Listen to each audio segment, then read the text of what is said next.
sa pagbuo ng mga pangarap na ninanais na makamit.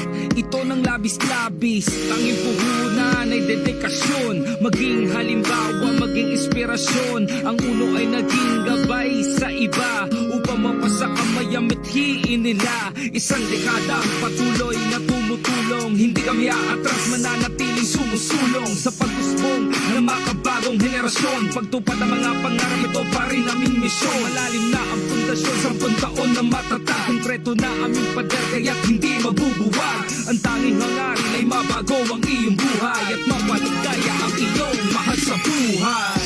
Mula noon hanggang ngayon, numero unong negosyo ng bayan. Mula noon hanggang ngayon,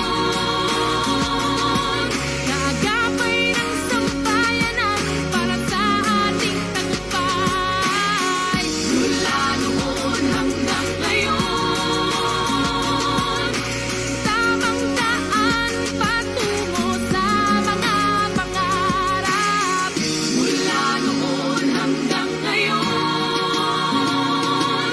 patuloy ang pagbabago para sa magandang kinabukasan. Mula noon hanggang ngayon, tuloy-tuloy ang paniniwala. Magtiwala sa uno at sa sarili, maniwala. Ang lahat na nasa puso'y mapapasa kamay. Buo na ang sistema, tumawid sa aming tulay. Ang pagdududa ay pagdudahan mo rin. Malay mo, malay ko, makukuha mo rin. Sa uno'y ikay mapapagod, ay pahinga mo lang. Dito ikay magugutom, ikain mo lang. Ngunit pag di ka kumilos sa kalagayan mo, mahirap ka ngayon, ganyan ka pa rin pagising mo. Ang buhay ay masukal na guba, yan ang kwento. Ngunit ito ang simula ng iyong pag-asenso. Walang bayanin, hindi nasusulatan. Kaya ang iyong pangarap, dapat pinaglalaban. Wala nang suwan, matira na ang mayaman. Loyalty is the key para magkaalaman. Mula noon hanggang ngayon, numero unong negosyo ng bayan. Mula noon hanggang ngayon, gagapay ng sambayanan para sa ating tagumpay. Mula noon hanggang ngayon, tamang daan patungo sa mga pangarap. Mula noon hanggang ngayon, patuloy ang pagbabago para sa magandang kinabukasan. Mula noon hanggang ngayon, uno.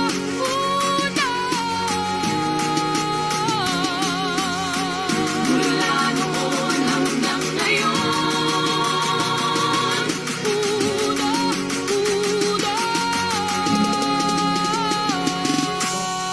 Mula noon hanggang ngayon.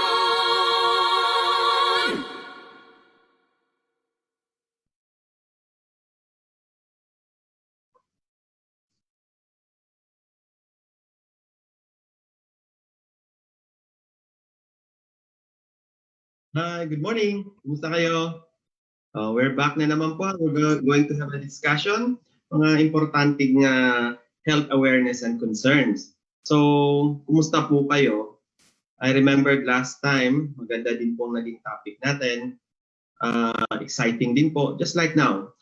Last time, I believe we talk about sleep.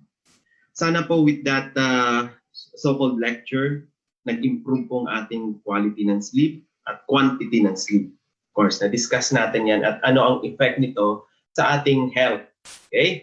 So, again, pardon me, I have to look at the phone while I'm talking. Tapos, pwede kong, just like before, can you please say hi? Pakikuhan po dito, hi. Titignan ko kung gaano katagal. Uli, yung gap natin dito from my record, live, FB Live, to your response pagdating po sa inyo. Can you please say hi? Tignan ko nga po. So, it's about, nakita ko yung oras. Okay. While you're doing that, mag-hi muna po ako. Sinong abutan ko po dito? Yan, there you go. Si Up Leo Miday. Hi. Thank you po. At saka si magaling LBNA member natin, si Up Buena Dienso from Nueva Ecija. Of course, si Up Jos Rigoyer. Thank you po. There you go. Nako, sunod-sunod na. Hi, Up Princess Lay Mateo. Up Therese Humuad. Wow, very good. Thank you, thank you. Up May Libardo. Magaling na LBNA member natin to. Hi, Up Elma Sornes. Up Rami Asura. Siyempre si Up Lalaine Abaha. Consistent po talaga to. Ay, siyempre ang ating master coach. At saka talaga I look up to. Hi, Up Willard. Good morning po. Sige. Pardon me, this kasi my talk is always actually 3 to 4. Ganun po talaga. That's my scheduled talk. But as you can see kahit previously, hindi lang 3 to 4, 3 to more. So more than the 4 o'clock nagsumosobra. Now, pardon me because I have a another group na dito rin po sa atin, but another commitment that by around 4 or so, meron din po akong sharing na gagawin po. So with that, gusto ko na po mag-start. Okay? So, paki-type nga ready. Tignan ko nga. Ready. Paki-type nga ready. Sinong ready na dito? Because our topic is quite interesting. This is one of the topic that is always being asked. Parang may mga nagtatanong dito. From time and time again, ito ang mga common na topic. Wow, ang dami po. Ang dami po ninyo. How I wish I could read them one by one. No? Wow, sige nga. Who's ready? Go. Who said they're ready? Aha, ready kagad si Up Erickson Sulweta. Thank you very much, ha?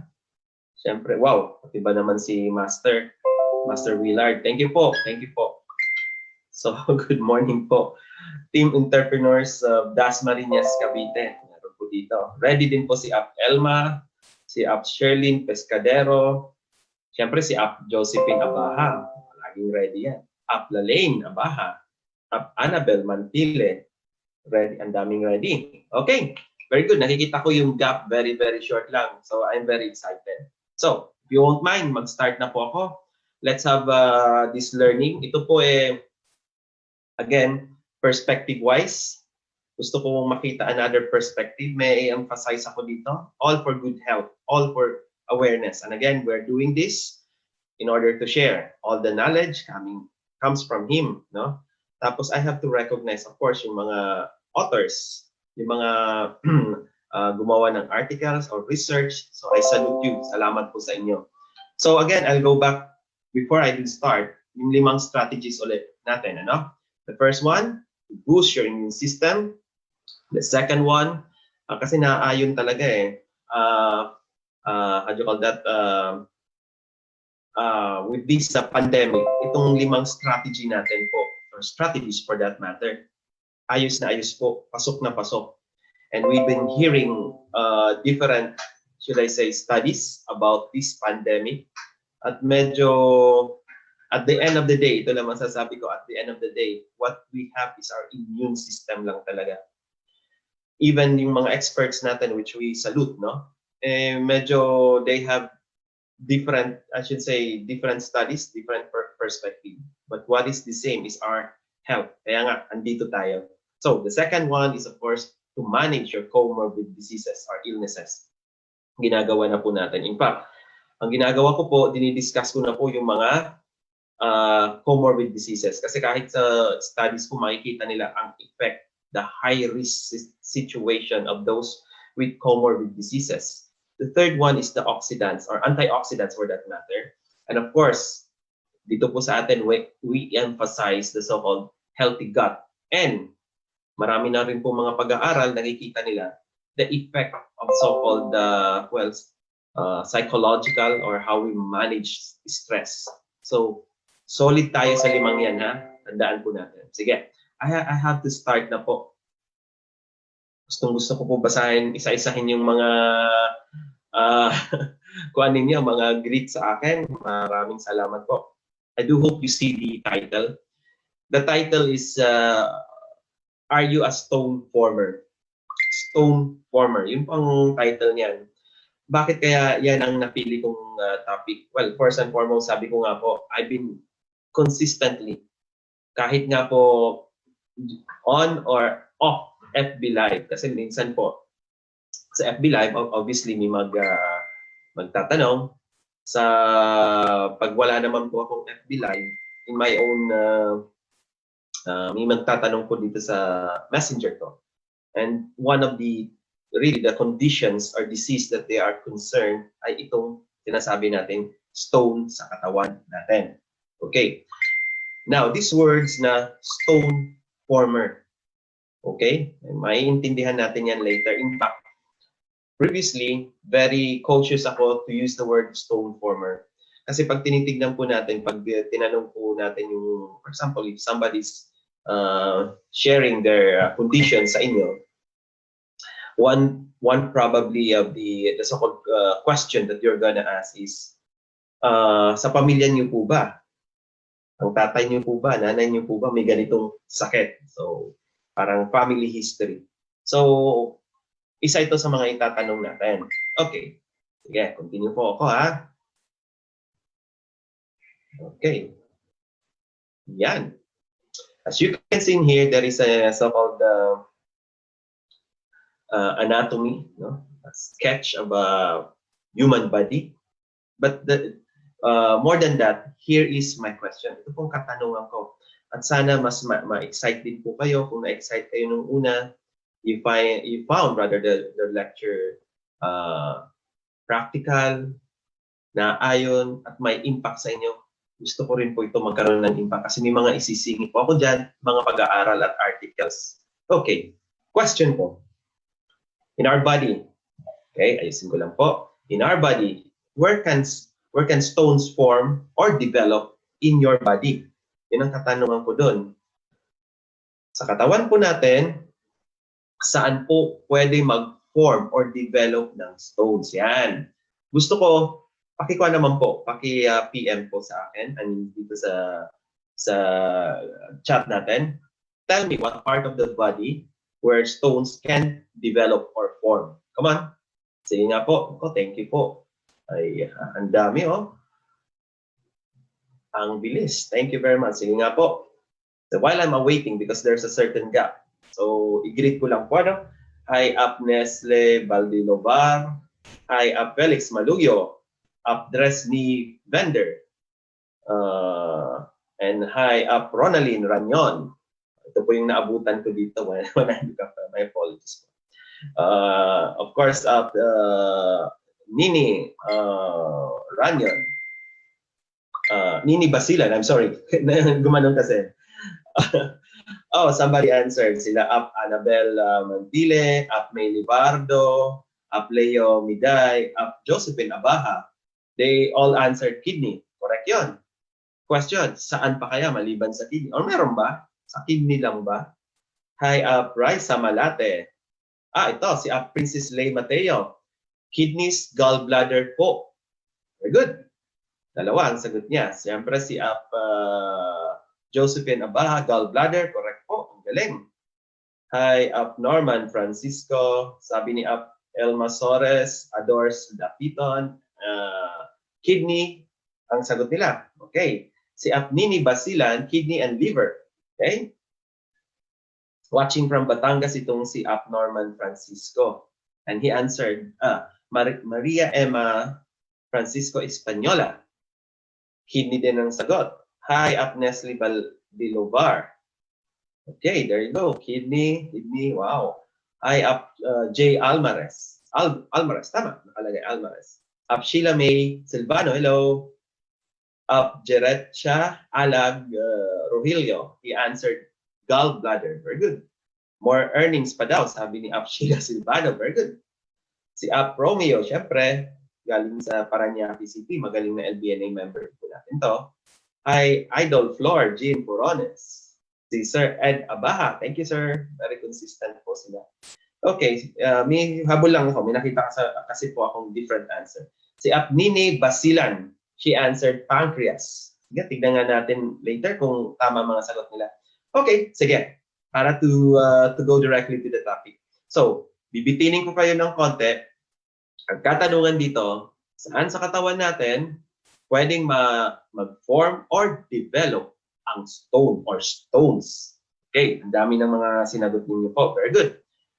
Next, mga terms muna. Calculus, singular form yan. Plural form is the calculi. It is often called stones. Parehas lang pala yun. This is a concretion. Anong concretion? Parang nag-accumulate, namuo of material, usually mineral salts. Ano mga mineral salts? One of the more common is the calcium. And that forms in an organ or duct of the body. So, tandaan niyo po ha, pag sinabing calculus, stone, they mean same. Okay? Again, tignan natin. So, may mga terms tayong ini-introduce. What else? Therefore, when there is a formation of calculi, it is known as lithiasis. Stones can cause a number of medical conditions. So, kaya nga po, papapansin niyo pag may stone formation sa kidney, ano po yun? Pwedeng urolithiasis. Diba? Narinig na po ninyo?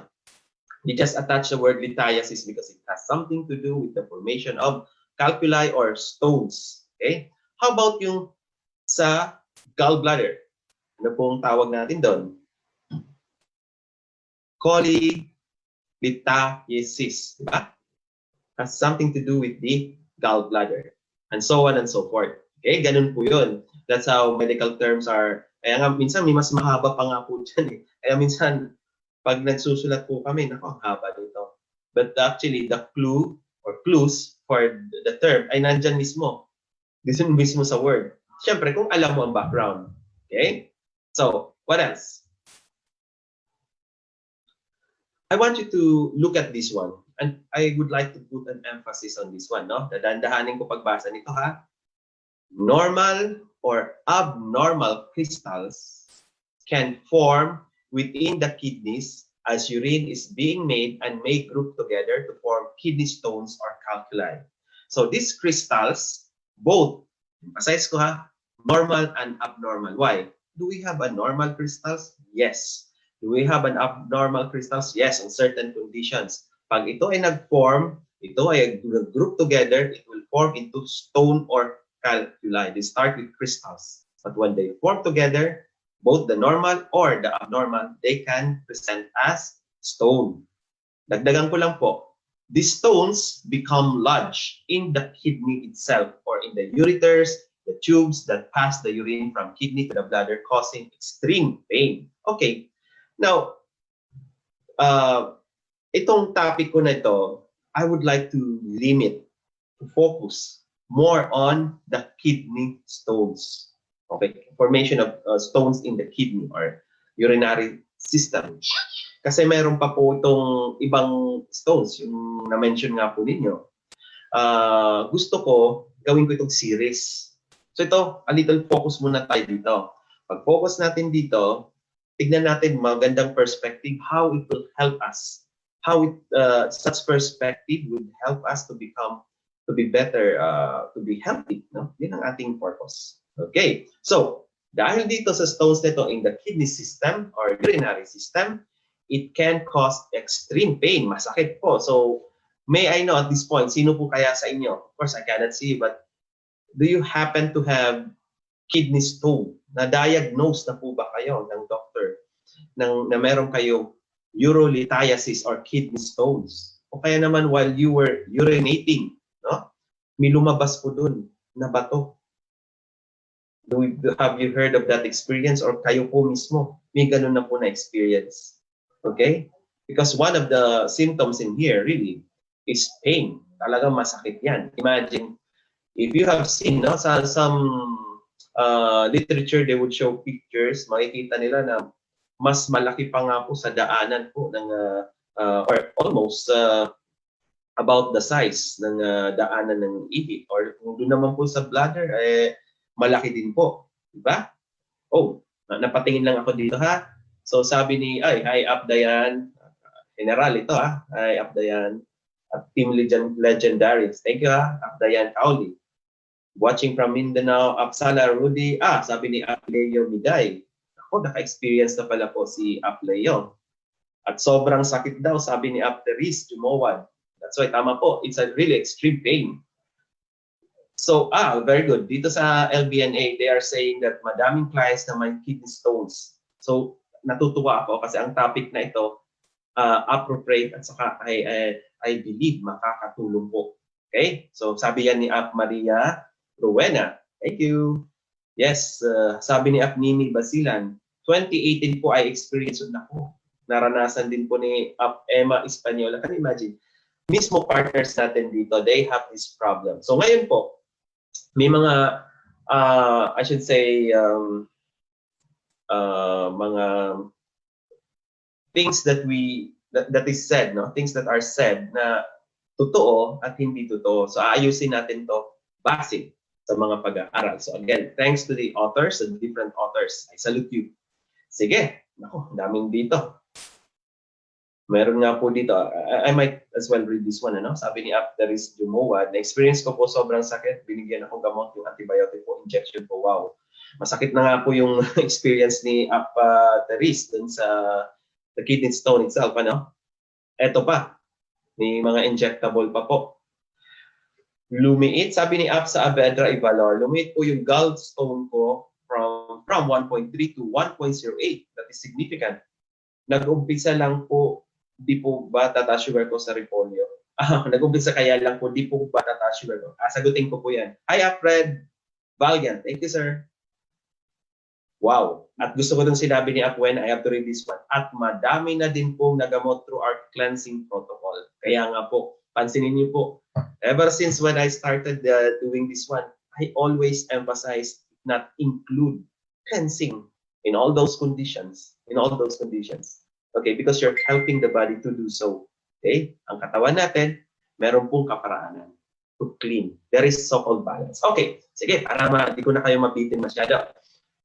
I'm gonna show you this one. So, may picture po dito.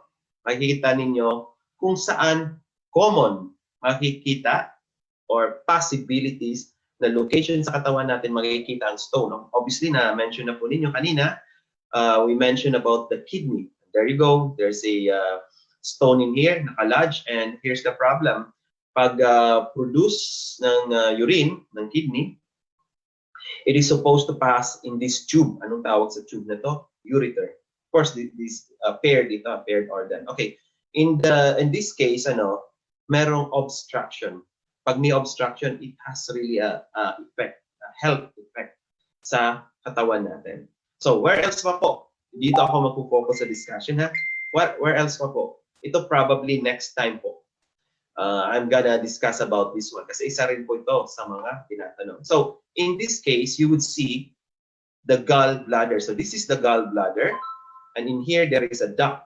Okay, may duct. Okay, parang tube. Okay. Pwede po mag-develop o mag-form ng stone dito sa gallbladder. At ito rin po, pwede rin po mag-form dito sa duct. Yan, pwede rin po mag-form dyan. And such would lead to, of course, sinasabi natin kanina, pain, at higit sa lahat po, it can cause obstruction. Pag mayroon obstruction, what will happen?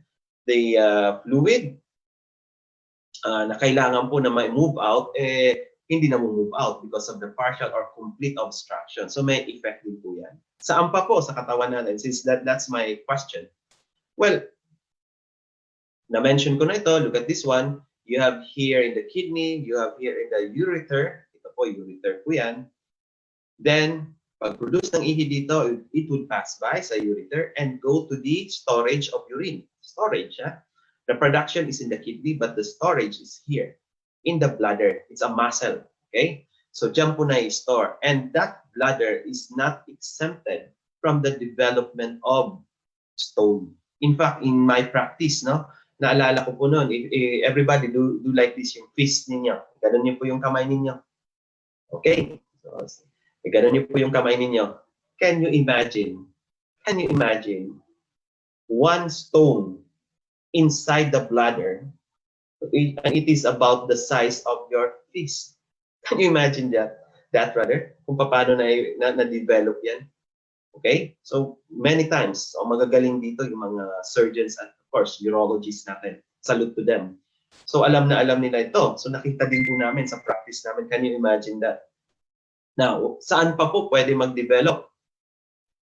Sa mga lalaki, so, syempre, na-emphasize ko, sa mga lalaki, pwede rin po mag-develop ng stone sa prostate. Yan. There you go. I have here a illustration of the prostate. Syempre, thanks sa internet, we can download para sa sharing purposes, educational purposes. So makikita ninyo, this portion is the prostate, the bladder, just like here.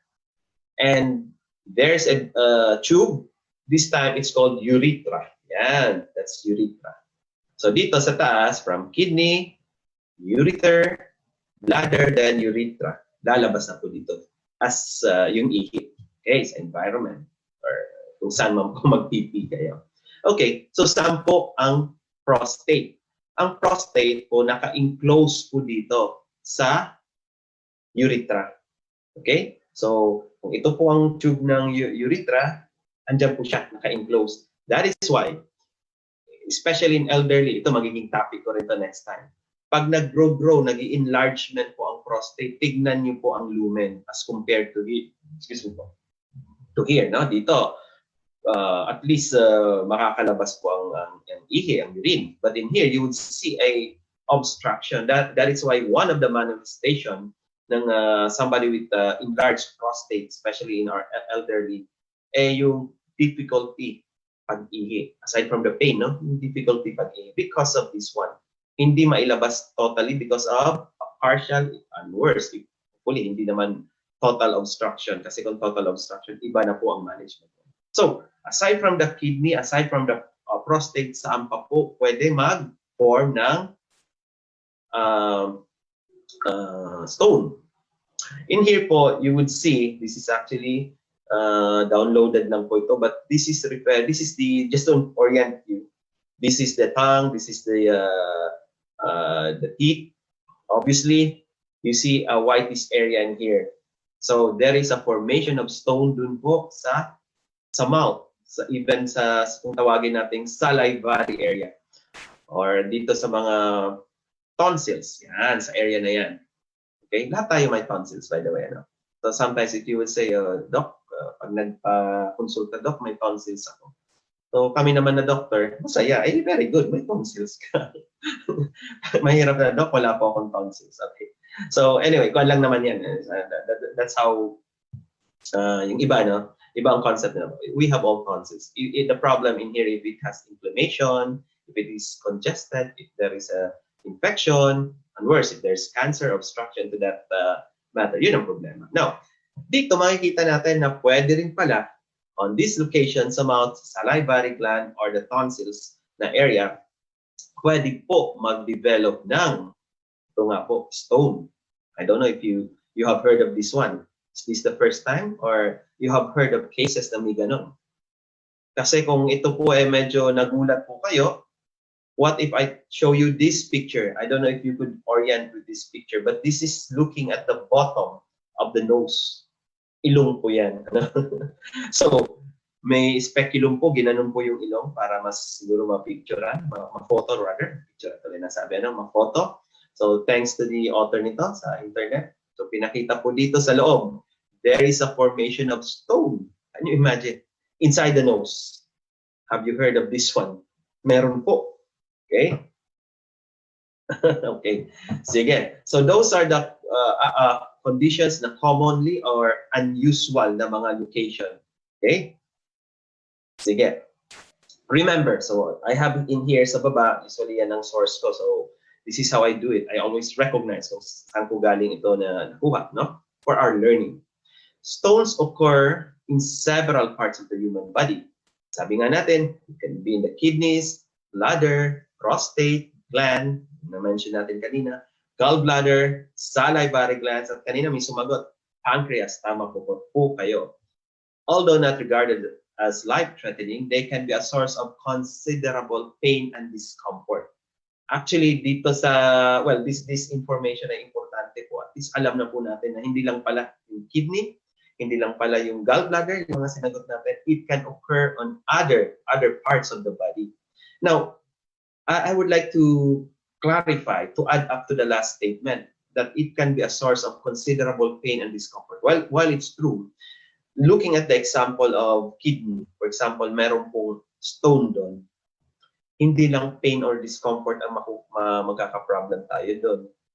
In fact, if there is a considerable amount of obstruction, if not complete obstruction, medyo may problema po yun. Baka pa nga po yan ay maging surgical emergency.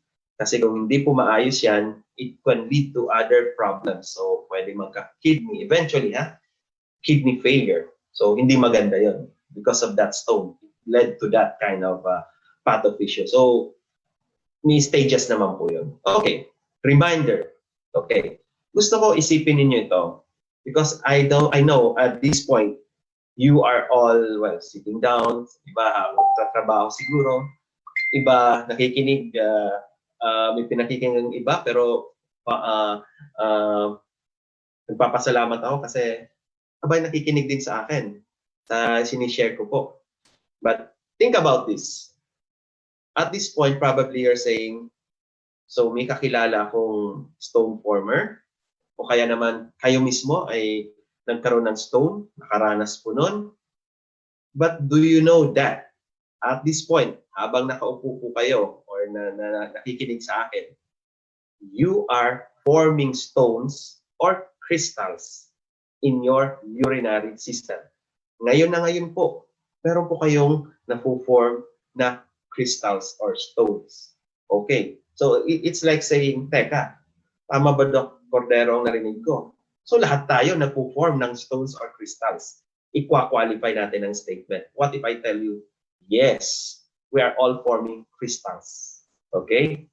Eventually, kung magiging stones, that's another story, depending on the condition, but we are forming crystals. Okay? Normal, ano sabi natin? Normal and abnormal crystals, pag nag-accumulate, it will become stones or calculi. Okay. So, good knowledge yan, ha? Kasi, yung formation ng stone or better crystals, ang gamitin ko, part yan ng ating physiological function. Now, it is very dependent, of course, sabi ko, nasa function natin, and even on our diet, on what we're doing, the medications that you're taking, even the juice, meron po yan, makikita crystals or formation of crystals. So technically, yes, we are forming crystals even at this moment. Okay, so yun, nagulat po sila. Oh.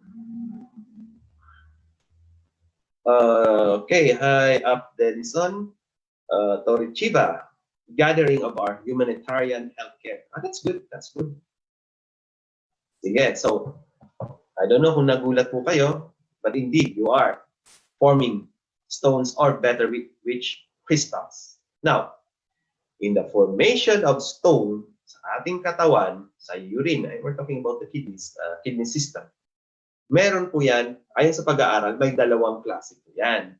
Or nagbabalance yan. There is such thing as stone promoters. Ito yung you will form stone. On the other hand, may mga factors din po sa katawan natin mismo na natural ang iba nito, ha? Natural actually. Naturally occurring na stone inhibitor. So, in our body, mapapansin ninyo, it is really designed based on the so-called balance. No? Pag sumobra yung isa, magkakaroon ng stone formation. Pag sumobra naman yung isa, another naman na condition. So there got to be a so-called balance. So this is very important. I hope itong sinishare ko sa inyo, I don't know kung first time o na-read na po ninyo, but again, the bottom line in here is that there is a so-called balance. Let me read. Under normal circumstances, there is a balance of urinary, stone promoters, and inhibitors, leading to, look at the word, painless elimination from kidney of tiny crystals. So, sabi ko nga po sa inyo, nagpo-form po tayo ng crystals at this point. Since may balance po ang katawan natin sa stone formation at saka inhibitor, walang problema po. Naiihi lang po natin. In fact, during our examination sa laboratory, makikita namin yan under microscope. Crystals will flow with urine through the ureters and bladder without being noticed or causing problems. Kaya nga, probably nung sinabi ko na at this point, you are forming crystals. Abay, you could just imagine kung paano po mag-function ng katawan natin. Akala natin, yung nagre-reklamo na may stone sila, kidney stone, sila lang ang literally ang nagpo-form ng stone or crystals. But even if you don't have that so-called stone, grossly na stone formation, you are also, everybody, for as long as we are living, everybody else ay nagkakaroon po ng formation ng crystals. Okay, look at this one. Everyone forms crystals in their urine. So, inulit ko na naman. Even people who never form kidney stones. So, imagine, urine which is produced in the kidneys naturally, so in-emphasize ko dyan, naturally contains substances that promote the development of the so-called crystals. So, ito na nga po. Stone promoters at stone inhibitors. So, tatandaan niyo po yan, ha? When you do sharing, tandaan niyo itong mga calculi, stone crystals, ano yan stone promoters, ano yan stone inhibitors. Okay, just a rundown. Dito, direct your attention on the left side sa so-called stone promoters. Ito yung mga minerals. Halimbawa, calcium. Ito yung halo dun sa stone na mga minerals. So, it could be a calcium, an oxalate, a sodium, phosphorus, uric acid, cysteine. Meron pa ng strobite, yung mga kanyan. Secondary sa mga infection. So, meron po yun. These are the, should I say, substances that promotes stone formation. On the other side, meron tayong inhibitors. Urine also contains natural, again, and-emphasize ko na naman. So talaga, ang ganda ng katawan natin. Ang kailangan na lang natin gawin is to help it, no? Cleansing, nourishment. Okay. It contains protein and other compounds that inhibit. So ito yung nag-stop crystal formation. Kung dun sa kabila, promoter siya, ito inhibitor. So kung balance si promoter at saka si inhibitor, walang problema. Painless excretion of those crystals in our urine. Natural. Okay? Tuloy ang ating good function. So, what are these factors na inhibitor? Total urine volume. The more urine produced, the less concentrated it is and less likely to become super saturated. Ito po yung isa na factor kung bakit nagkakaroon ng kidney stone. Being super saturated. Kumbaga sa kompo, less ang kanyang water than that of the concentrate. Yun, parang nagtimpla ka ng juice. In one glass, you place 5 or 6 tablespoons rather. Tapos nilagyan mo ng water halfway lang. So that's concentration. That is the analogy of this super saturated. What else? There is such thing as macromolecules in the urinary. Is the citrate, yan, maririnig nyo yan. So magnesium, mayaman yung ating mga products dito. Pyrophosphate, phytate, proteins, and other molecules which are collectively again called urinary macromolecules. Again, these macromolecules inhibits the formation of stone. So these inhibitors aid the elimination of crystals before they attach to the kidney and grow into larger stones. Klaruhin ko nga ang statement na to. Why? Halimbawa po, you took something, food, tapos may calcium. Okay? Goes to your gastrointestinal system. Pagdating po, the absorption ay dito po sa intestine natin, sa bituka. Now, an excess of that, pwede pong ilagay ni intestine or ng system natin yung po sa kidney. At dun nga po sa urine eventually. Now, bitin ko, ang example natin dito is calcium. Took in food, calcium, gastrointestinal, pumasok po, inabsorb ni intestine. Ang problem, pag sobra, ibinabato po dun. Inilalagay po sa kidney. Okay, yun ang tandaan nyo ha, kasi dito po tatakbo ang discussion natin because that movement of that, let's say in our example, calcium, from the gastrointestinal system going to the kidney, makikita ninyo ang significance diyan in the formation of stones. Okay ha? Sige, tandaan nyo yan. So, in order for tiny, so not tiny, emphasize dyan, to grow into large stone or larger stones, the urine must first become, na-emphasize natin to kanina, super saturated. So, kailangan kulang sa fluid. Okay. Either due to, anong mga conditions na super saturated ang urine natin? One, na-mention na natin, there is a low urine volume. Okay? Sabi ko nga, 6 tablespoon. Analogy lang naman po yun, ano? Tapos halfway lang na water. Half full na water. Okay. What else? Abnormally high concentration of stone promoters. Yung mga mention natin kanina, it could be the calcium, it could be the oxalate, yung kanina. So, tatandaan niyo po yun, ha? Kasi uulit-ulitin natin yan mamaya para mas ma-appreciate natin paano nga ba nagpo-form ng stone at what we can do about it. Okay, and the good news is, ang laki ng magagawa po natin. Okay. Third, abnormally low concentration of the stone inhibitor. So, yung nagpipigil na, bawal magkaroon ng stone formation. Mababa sila, kulang sila. So, it would favor stone formation. And of course, any combination of the above. That would lead to supersaturation, and such supersaturation can lead further to the so-called tiny crystals accumulating and forming into a larger stone or calculus. Good. Hence, right? However, this balance between stone promoters and inhibitors does not exist for everyone. Why? Kasi meron pong mga factor. Ito na po yung genetic. Yung genetic medyo, yan na yan. That's genetic. But here comes lifestyle. Things that we can modify. So, iba-iba ang lifestyle. So, another factor. So, dito po, medyo may magagawa po tayo. That's the good news. And this would lead to the formation of kidney stones. I happened to see an article. At ito actually a study, no? Ito ng author. So, again, salute to the author.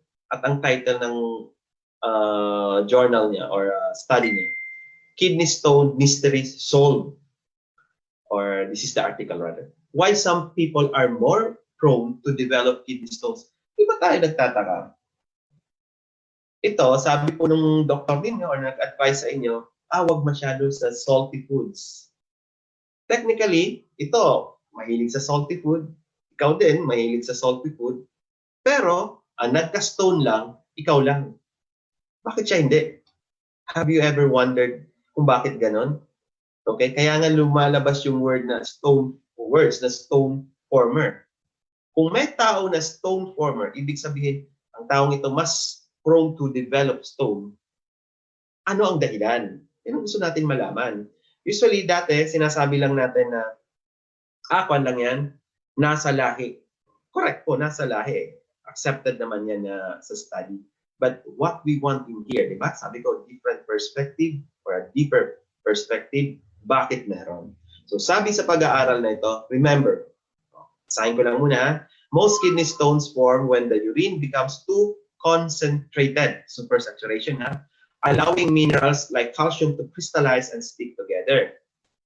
Important dito, ina-emphasize ko na, siningit ko na dito, diet plays a role in the condition. Look at the second one. Not drinking enough water or eating too much salt, which binds to calcium. That's the reason bakit ang salt associated dun sa stone formation because it binds also to calcium. Also increases the risk of stone. So, tandaan niyo po itong paalala na ito kung bakit ano ang mga important factors in the formation of stone. Direct your attention on the lower portion. The urine, the normal urine pH is slightly acidic. Excuse me po, which with usual values of 6 to 7.5, but the normal range, it's a range. Bakit kaya range? So, basahin ko muna, it's 4.5 to 8.0. Why? Because it varies. Okay. First, tignan niyo muna dito. According to one author, ang ating urine pH nagbabari. By the way, the pH has an important role din po sa stone. Important factors sa stone formation. So, look at this one. For a normal urine, 4.6 to 8, nagiging acidic tilts to acidic pH kung ito mga kinakain mo. High protein, acid fruit juice, so mga juice drink, naging more acidic yan. Respiratory and metabolic acidosis, very technical. And look at this one, UTI, urinary tract infection, caused by E. coli, a group of bacteria ito. More on acidic ang naproproduce niya. Interestingly, on the other hand, other side, alkaline naman po, above 7.0. Pag citrus fruit, vegetables, at may condition ka na respiratory and metabolic alkalosis. And look at this one, another UTI, Proteus or Pseudomonas. Pansinin ninyo, on both sides, no, may UTI. Why am I showing you this one? Because itong gusto ko i-correct. I heard one time na ang sabi po, i-alkaline natin ang urine mo kasi hindi ka magkakaroon ng stone o mariresolve ang stone. At this point, gusto ko i-emphasize that there are stones na nagde-develop on an acidic environment, and also it can also develop on an alkaline environment. So both sides pwede po kayong magka-stone. That is why you have to manage your body kasi may balance nga po tayo hinahanap. Higit sa lahat po, titignan po natin ano po ba ang risk factor niyo. Okay? So hindi po basta-basta ganun lang. O, sige, di ba ganun ang concept natin? We tend to favor the so-called alkaline environment. Well, I cannot blame you kasi a portion of us, a great portion of us, nasa more alkaline condition. But remember, there are parts of our body na normally at kailangan nasa acidic environment, just like your stomach. Okay? Pag naging alkaline yan, magkakaproblema po tayo because it thrives on the so-called acidic environment. Okay, next slide. So, question ko. Although nasagot ko na pala ito, nauna pala ang sagot ko kaysa dito sa tanong. Anyway, are you going to form stones if you have an acidic urine, or if you have an alkaline urine, or both? Nasagot ko na po yun, di ba? Again, never say that na sa mga sinishare ninyo kasi baka nagkataon ako, I should say, medtech or health field. Alam na alam nila to, napag-aralan nila to. Okay? So, it can happen to both the side or aspect of the so-called urine pH. Okay, now, balik na tayo. Bakit ang iba po prone to so-called stone? Ito pong sabi ng author, to continue what he said. But genes are partly to be blamed. Yung genes po natin, DNA. Bakit po? Medyo technical, pero gusto ko lang i-share po talaga. I can't help but share this one kasi hinanap ko talaga what part of the gene. Because for us, it's enough to say, well, it's in the genes. Diba? Tama naman. It's in the family line or lineage. Pero what part of that gene ang meron pong variation for us to have higher risk to develop stone? A common genetic variation in the gene is called Claudine 14. Parang pangalan ng ano. So ito yung pinangalan ng author. Sino si Claudine? Which has been linked to a substantial increase in risk, roughly 65%. So na-identify nila ito. And those who have this so-called aberrant or may problem sa activity ng gene na ito called Claudine 14. May Claudine ba tayong kapartner dito? Claudine ang pangalan. Anyway, ay magkakaroon po ng development of stone. So ito po yung may mga tao hindi naman mahilig sa maalat, practically living a healthy life, yet they develop stone. Tataka po. That's why we are pointing at the genes. Okay? So, to continue, just for further education at saka information for that matter. Sa urine, pag nag-i-examine kami, meron 3 common na sediments, no? Sa normal urine. Meron yan urates, oxalates, at phosphates. Bakit ko minimension yan? Well, the first 2, they thrive in an acidic environment. That's why, ang most common na stone ay yung tinatawag natin calcium oxalate. Yan. Remember that, the most common, wala tayong quiz, sorry, pero the most common stone is called calcium oxalate. So obviously, it is a combination, merger of the calcium and the oxalate. And it thrives in what? Anong environment? Acidic or alkaline? Acidic. Very good. The number 3 phosphate, yan naman po ay sa alkaline environment. In fact, may counterpart yan. Kung meron sa acidic na calcium oxalate, there's such thing as calcium phosphates. Usually ito, mga taong ganitong may crystals or stone sa urine nila, usually sa metabolism may problem. Okay? So, why do I have to mention this one? Especially emphasis on the oxalate. Do you remember last time when I was asked, how about yung vitamin C in general? Yeah, vitamin C, whether in the supplement or even in the fruits na kinakain or food that we eat. Okay po yun, walang problema. Okay? It can supply yung pangangailangan ng katawan natin. And in fact, is it okay? Is it safe? I said it's generally safe. Even in PPD natin, makikita natin. Pero, nagbigay po ako ng knowledge po doon, ng sharing po doon rather. Sabi ko po, just be careful kasi there are people who have that tendency to form or at risk to form stone, yung oxalates nga po, kung matatandaan ninyo, with the intake of this vitamin C. Why? Kasi kung po sila prone to that. And maybe we can point that to the genes. Okay, pakita ko po yung next article ko. Vitamin C taken in excess. So, ibig sabihin po dito, meron na po itong paalala sa atin. So, there you go. Basahin ko lang ha. The author said, minimum dietary requirement is 75 milligrams. RDA or recommended daily allowance is 500 milligrams.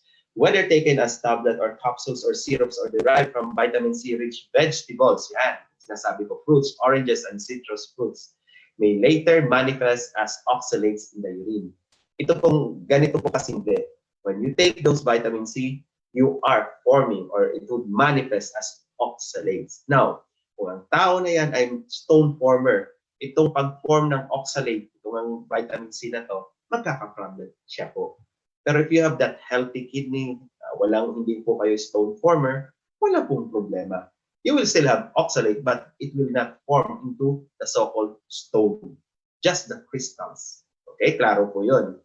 Kasi, I encourage you to read the PPD. Nakalagay naman po doon. Ano ang side effect, ano ang possibilities, nakalagay po yun. Okay? Next, remember this one. Since we're gonna look at the risk, a risk factor for all stones, regardless of type, kasi marami po, is dehydration. Repeat, a risk factor for all stones, regardless of type, is dehydration. So, at the back of our mind, makikita natin ako, importante pala, hydrated tayo. Very simple, hydrated tayo. Now, sa isip mo, hydration, uminom pa lang po ako kanina ay inom ko pa lang. But, what you are talking is the so-called intake, no? Yung papasok na fluid. You have to remember, it is about balance also, katawan natin. What about your water loss? Are you aware of that? Are you aware kung paano po na nauubos ang water o nababawasan ng water ang katawan natin? Probably you would say, through your urine, the kidney. Okay, tama po yun. But how about sweating? Okay? Ano pa po? Of course, the bowel movement, elimination, ano din po yun. And even the process of this chemical process, our chemical process, because it is, no? It involves a lot. Breathing. Breathing, yes, you heard. That is a way of, in a way, losing fluids or water sa katawan natin. So, my point in here, if we know that magkakaroon ng stone tayo, ang risk factor dyan, pinaka-common, ay dehydration. So you have to rehydrate yourself, no? Rehydrate yourself. Be watchful na dapat balance po yun. What you put inside, dapat po yung na-lose, dapat balance po yun. Eh, ganun po ang katawan natin. If you sweat a lot, abay, you have to drink. Okay? You have to replace it with water and electrolytes. Now, what are the risk factors for stone formation? Sabi ko nga po, ang huwag kakalimutan natin at ito po ang tatandaan natin. Kaya nga po, kung may dala-dala kayong water, syempre prime juice, maganda po yun. Inom na po kayo. Okay? So, what else? You need to make enough urine to dilute the things that can turn into stones. Kita nyo po, kailangan uminom ka para ma-dilute. The word is dilute in there. If you don't drink enough or sweat too much, your pee may look dark. So, kuha na po yan, sign. Pag umiihi po kayo, tingnan nyo yung color ng ihi ninyo. It should be pale yellow or even clear. Dapat yun ang, I should say, within the normal range. The moment umiba ang color niyan, dark na po, iba po yan. Okay? What else? What you eat play a big role in whether you get one of these stones. Kasi marami nga pong stone. Calcium, uric acid stone, don't forget that. Cystine, strobite, marami po yun. Ang pinaka-common, again, is calcium oxalate. Now, diet. Ang diet po, minention ko na earlier, importante pala yan sa ating sa stone formation. I have 3 points in here, which I would like you to remember. The most common type of kidney stone happens when calcium and oxalate stick together when your kidneys make urine. Okay, ano po bang ibig sabihin po dito? Diba, natatandaan niyo po yung reminder ko sa inyo, you ate something, it has calcium, then the absorption, digestion po dun po sa intestine, any excess, trino-throw off niya dun sa kidney, sa urine, at ang problem pag nag-join force, nag-stick together, ang excess na calcium dun at oxalate, tapos yung mga inhibitors na sinasabi natin ay hindi nag-work, super saturated pang environment, lamang-lamang, eka nga po, it will be a stone. So that's point number 1 about diet. Second, where can you find oxalate? Oxalate is a chemical that's that's in many healthy foods and vegetables. So you have to eat this one kasi nasa healthy foods and vegetables, even in nuts. Kaya lang, again, i-analyze niyo po ang katawan natin. Okay. And third, ito po, may narinig kasi ako dito. So what I did, I really searched for the answer kung ano po ang, what's the proper way, especially among doctors, sa mga nutrition, mga expert natin. Sabi nila, you may have heard that drinking milk can bring on kidney stone. Di ba sabi ko, calcium oxalate, ang milk may calcium. So baka sabihin na, huwag na akong uminom ng mga milk or milk products. Sabi nila, that's not true. If you eat or drink calcium-rich foods like milk and cheese, and foods with oxalate at the same time, so with calcium at oxalate at the same time, it helps your body better handle the oxalate. So, ang sinasabi naman lang dito, huwag naman too much nito or too much ng oxalate. Dapat at least balance because the two tend to bind in the gut, intestine, or the GIT, instead of in the kidneys where stone can form. So ito pong paalala, hindi po, kasi mali po yung impression ng iba. O di, calcium ang problema pala. Hindi na ako mag-drink nito. Hindi po, tingnan niyo po muna ang mechanism, ang relasyon ng calcium at oxalate. Again, this author also said, always take the advice of the doctor kung ano ang ma-advise niya regarding your diet. So what else? Sodium. Okay, itong sodium. Sabi na po natin that it can raise your chances of getting several types of kidney stones. So watch out for those salty snacks. Ako lalo na ngayon naka-quarantine. We love to get to eat something na instant. Okay? So yun. What else? Animal protein. So anong klaseng stone na makukuha natin dito? Madi-develop natin. So tingnan natin. Another kind of kidney stone forms when your pee is too acidic. Okay. The mga red meat, shellfish can make uric acid in your body rise. This can collect in the joints. So ito yung masakit. Sakit na nga yung joints and can cause gout. Pwede rin po yung uric acid pumunta sa kidney at mag-form pa ng stone. Okay? More importantly, animal protein raises your urine calcium. Tandaan nyo na naman si calcium. And lowers the citrate. Ito naman si citrate. This is a stone inhibitor. So, kung mataas si calcium, stone promoter, mas mababa si stone inhibitor, si citrate, ano ang magiging equivalent nun? obviously, you will form stone. So what else? Ano pa po ba? Time and time again, sinasabi, even obesity is almost twice as likely to get a kidney stone. Okay. Gut problems. Kung may problema po sa GIT. Kaya kanina in-emphasize ko, sana absorb itong, for example, yung sinabi kong calcium. Why? Because if you have problem, in fact, stones are the most common kidney problem in people with inflammatory bowel disease like the Crohn's or the ulcerative colitis. Kasi itong bowel problem can give you diarrhea or problem in the absorption. Okay? So you make less pee, your body may absorb extra oxalate from the intestine, so more gets in your urine. So ito po ang nagiging problem. Again, it's all about balance. So kung may problem po mismo sa GIT, it affects the other organ. Then how do we avoid kidney stones? Siyempre, rule talaga yan, drink plenty of water. Since ang pinaka-common denominator to develop stone ay supersaturation, di ba? Yung na-discuss natin. Tingnan niyo po yung advice. 2 liters, at least 2 liters of urine a day, which is roughly 8 standard ounce of cups, no?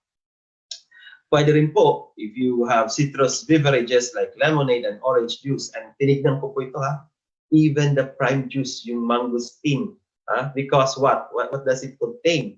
Citrate or citric acid in these beverages help block stone formation. Okay, so ano po ang ating management sa mga partners natin na may na stone former, kaya to prevent stone or my stone? Obviously, hydrate, and our PJ or prime juice can help. O yun, may basis na kayo. Okay, alam na natin, hindi lang yung basta inumin mo lang ito kasi nakita ko na gumaling siya. Well, it is good. Ako kasi, I want basis. I want to see kung asan po yun. Anong basihan? At ito po ang basihan. So, very confident tayo. Please drink this one. Gagaling po kayo. Or mag-i-improve po kayo. A risk factor for all stones, regardless of type, is, again, dehydration. Okay, so therefore, hydrate yourself. Very, very common. Get the calcium you need. Kasi, di ba, ano ang kinorek natin? Sabi dito, dahil since calcium, mostly calcium daw, or majority ay calcium ang kanyang component na dun sa stone, ang sabi, wag daw kayo mag-take ng calcium, which is wrong. The experts are really advising na ito ang dapat ginagawa natin. In fact, getting too little calcium in your diet can cause, again, anong effect sa oxalate level. Pag mataas ang oxalate level, anong ending? Kidney stone na naman. So, you must take calcium according to your age. Meron yan, no? Basis. In-include ko lang po ito kasi excited ako. Of course, recommendation dito, the calcium.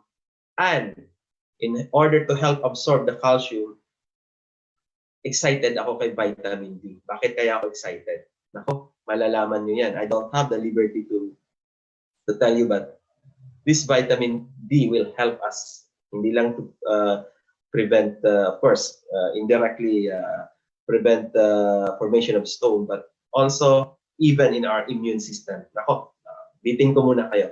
Reduce also your sodium. In fact, if you reduce it to 1,500 milligrams, it's not only helping you not to develop stone, but also it is good for your blood pressure and heart. And na-discuss na natin na limit animal protein because it can boost the level of uric acid. Pati pala beer, ha? Tandaan niyo kasama yan.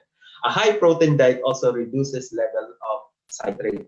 The good citrate, pag mababa, anong magdo-dominate? Stone formation. So, ang advice nila, if you're prone to stone, ulitin ko, if you're prone to stones, limit your daily meat intake to a quantity that is no bigger than a pack of playing cards. Basta ang alam ko na card, ganito lang na kalita. Ewan ko yung card, baka ganun, ha? Playing cards. Baka naman yung card na, how do you call that? Sa attendance, iba po yun, ha? Playing card. Sabi nga nung isa, I'm playing with it, kaya playing card ang tawag dito. Okay. O kaya naman yung mga cardboard, iba yun. Now, that advice is also heart-healthy portion. Okay. Avoid stone-forming foods. Naku, baka malungkot po yung iba dito. beets, chocolate, spinach, rhubarb, tea, and most nuts are rich in oxalate, and colas are rich in phosphate, both of which can contribute to kidney stone. So, pwedeng maging calcium oxalate or pwedeng maging calcium phosphate. Okay, with that, maraming salamat ulit po. I think I'll just entertain a very few questions lang po kasi I asked already your permission, nag-inform na po ako. Meron akong second din po na meeting. Ano? Parang ganito din po. Same din po sa group po natin. Yes. At pag meron po kayong, you can invite me para mag-share din po anong plans ng LBNA or mga health concerns. You can invite me. It's okay po. It's an honor. So, kagaya nito, after nito, meron din po ako sa isang grupo. Siyempre, ang tawag po dun sa grupo nila, Golden Aces, headed by Janice. Magaling po yun. So, basahin ko lang few questions. Then I'm going to probably end.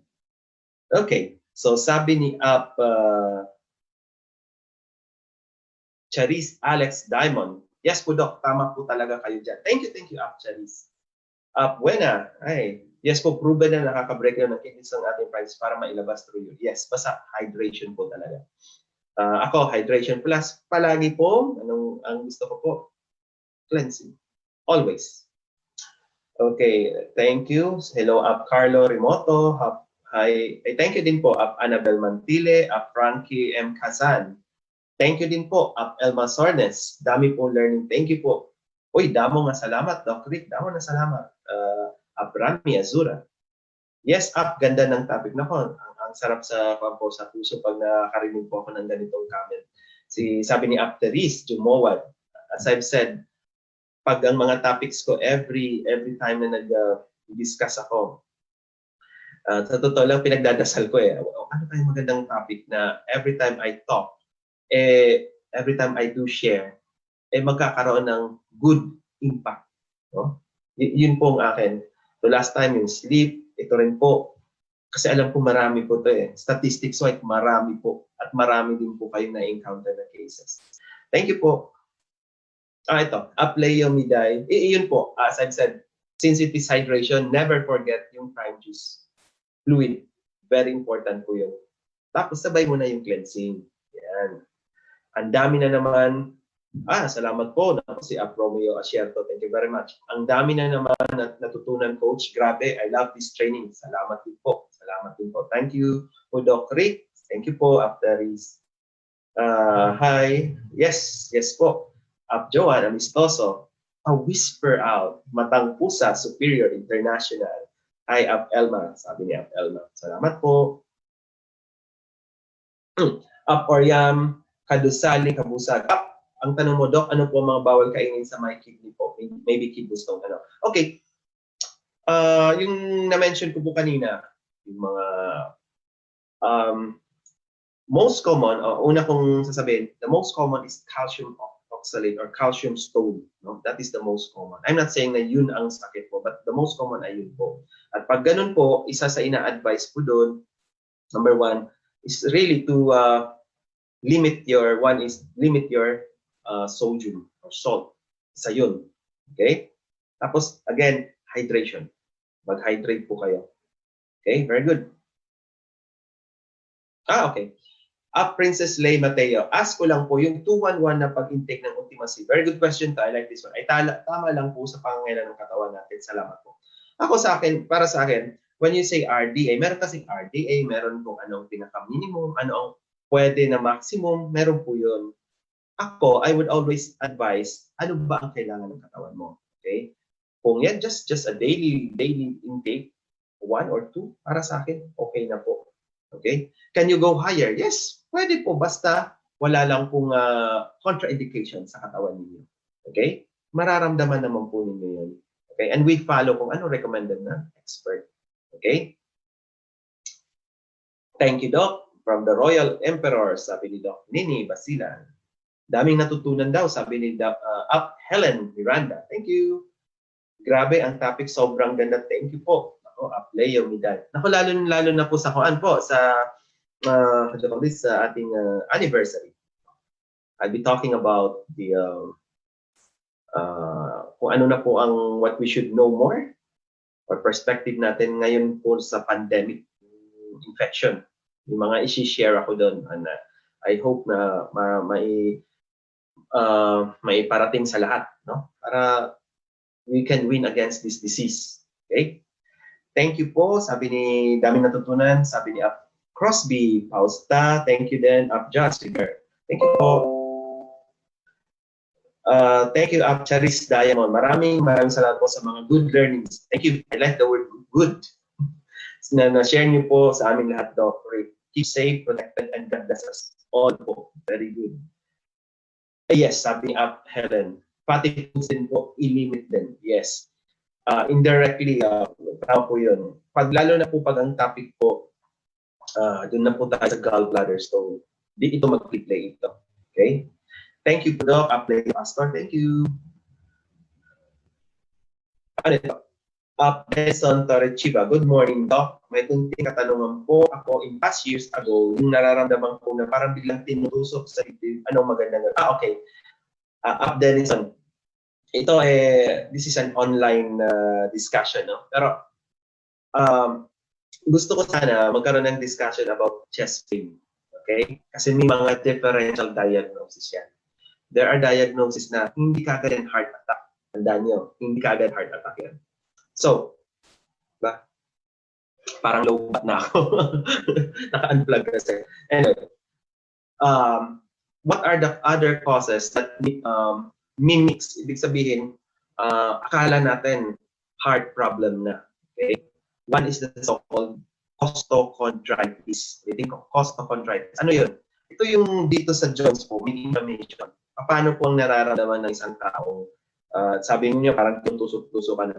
Ito po yung nakaupo ka, especially those who yung medyo hindi maganda ang upo po, medyo slouchy. And all of a sudden, you change position, you stand up, all of a sudden, ma-feel mo yan. Akala mo pinusok ka. Akala ng iba may heart attack. Gandang topic yan. Okay? Sige, thank you for that now.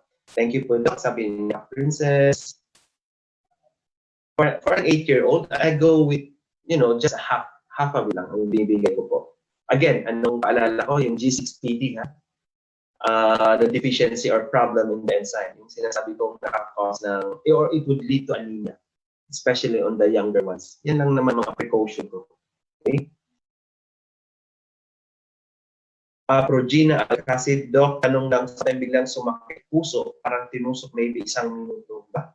Sana hindi love life itong kinukonsulta nyo. Ibang expert natin dito. Okay. Anyway, similar with nung nauna kong question, ito po yung sinasabi kong costochondritis. Really,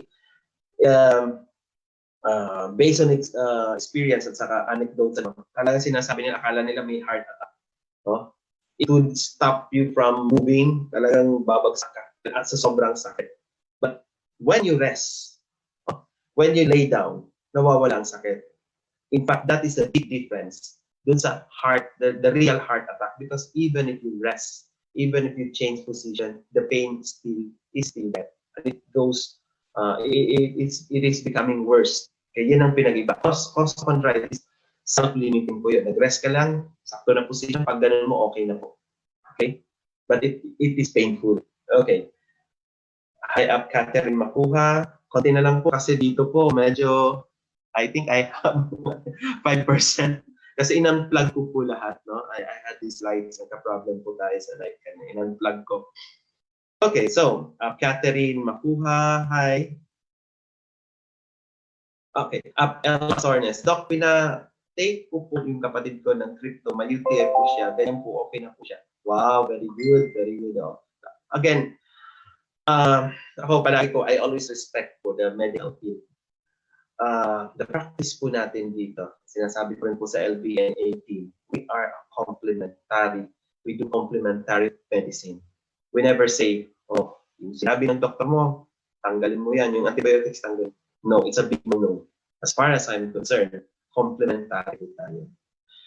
Itong ginawa niyo po na crypto, very good po yun. Because you help your body. You help it nourish your body. Tapos po, part din po ng cleansing. Kaya naging effective po, nag-improve po, at gumaling nga po, sabi nga po. Very good. Sige. Ay, sabi ng aking apply, nanonood daw siya. Wow. Thank you.